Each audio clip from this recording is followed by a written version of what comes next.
and plus size is a lot. And the one thing that has guided me through that entire time is that I need to be here for a purpose because I never saw it for myself. Whether it's trolling comments or, a little lack of work or any manifestation of trying to invalidate my existence. That has always been a major concern for me. I never understood how they're saying, oh, well, you need to be able to express yourself as you want, wherever you want, however you want. But how do you deal with employment?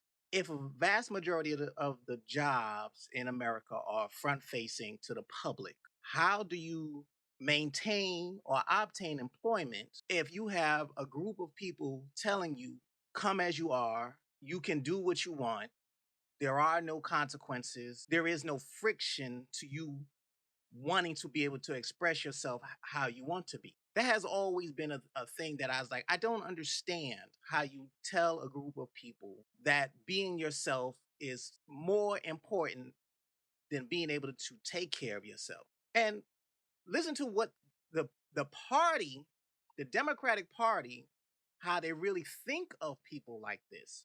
They they act like they're allies, but they're not. Telling them, hey, you can be yourself, but you need to do this type of work. This was shot down by the Democrats. They sent it to their kill committee. And this is after hearing hours and hours of testimony from 50 witnesses who were survivors of child, and they shared personal stories that would have brought anyone in their right mind to tears. And the committee killed it on an 8-3 party line vote.